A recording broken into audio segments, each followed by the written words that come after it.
L'Arménie couvrait autrefois un territoire de 400 000 km², situé entre les mers Noires, Caspienne et Méditerranée. Aujourd'hui, la petite république n'occupe plus que 30 000 km² et partage ses frontières avec la Géorgie, l'Azerbaïdjan, l'Iran et la Turquie.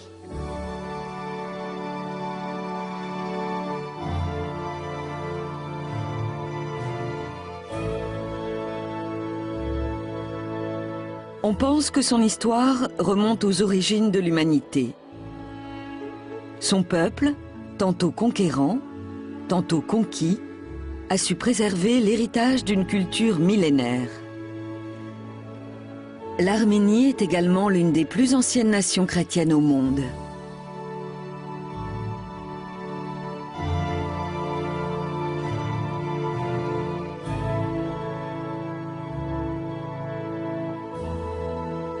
Indépendante depuis 1991, la République d'Arménie est un pays dynamique et moderne.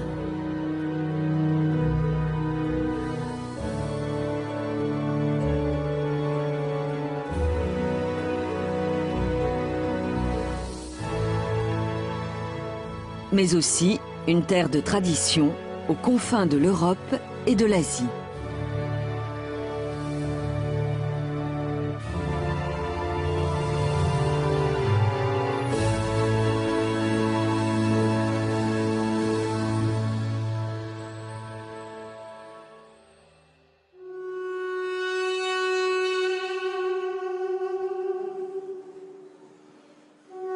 Le son du doudouk résonne dans le temple de Garni.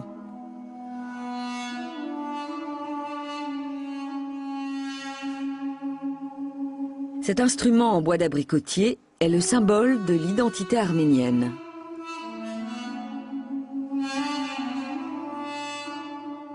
L'Arménie est née entre le sud du Caucase, le plateau iranien et l'Asie mineure. Carrefour géographique, elle a successivement été occupée par de nombreux peuples méditerranéens comme les Perses, les Romains ou les Arabes. Sous le règne de Tigrane le Grand, l'Arménie connaît une ère de prospérité. Elle conquiert alors les territoires voisins pour s'étendre de la mer Caspienne à la Méditerranée et l'Égypte.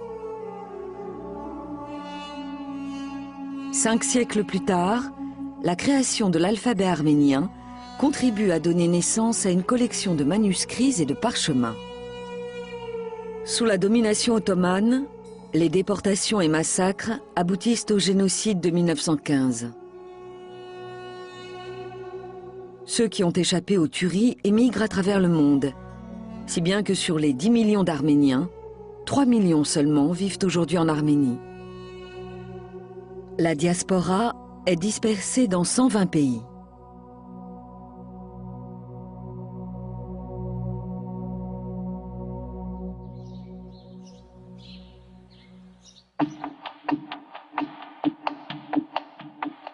Erevan, la capitale, est la plus grande ville du pays.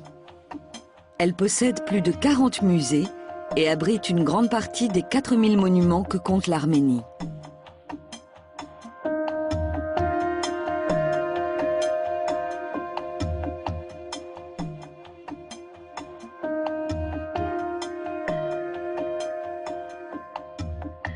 C'est le point de départ idéal pour partir explorer le patrimoine historique et naturel du pays.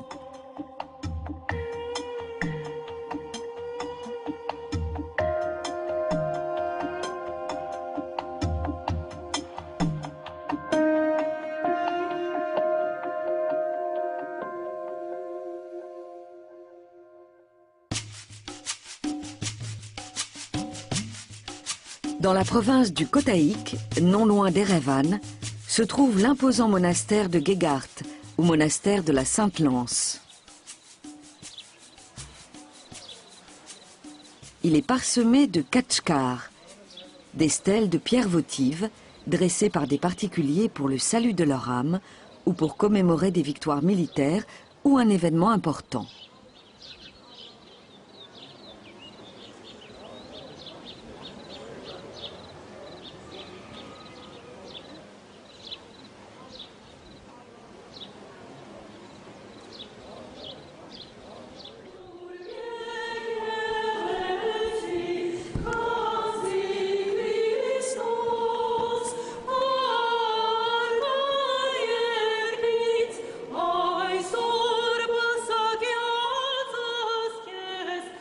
Cet ensemble majestueux est aujourd'hui inscrit au patrimoine de l'humanité.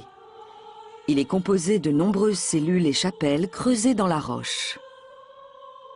L'une d'elles porte les armes de la famille Prociane, un aigle enlevant un agneau flanqué de 2 lions enchaînés.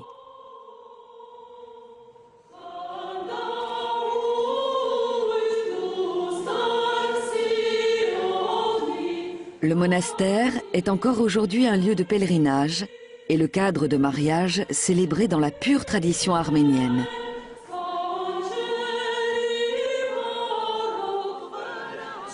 La cérémonie atteint son paroxysme avec le couronnement des mariés, un rite symbolisant leur règne sur la future maison conjugale.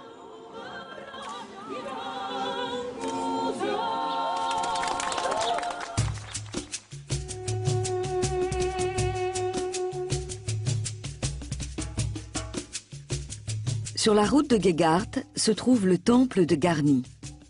Construit en basalte au 1er siècle de notre ère par le roi Tiridate Ier et dédié au dieu Mitra, il faisait partie d'un ensemble qui constituait la résidence d'été des rois de l'époque.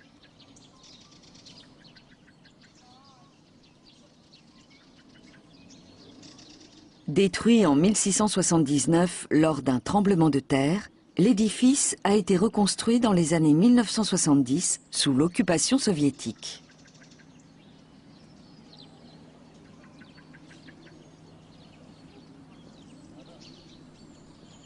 Le temple est situé dans la forêt de Khosrow. Ici, le basalte ressemble à un orgue gigantesque et forme ce qu'on surnomme la symphonie de pierre.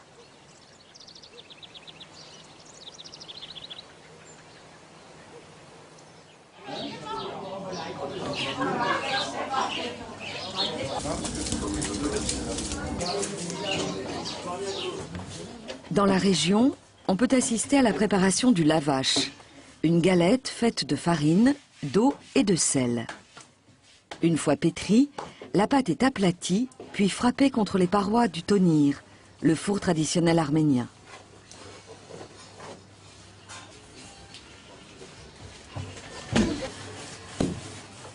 Quelques minutes plus tard, on en ressort une galette moelleuse qu'on peut fourrer de viande et de légumes.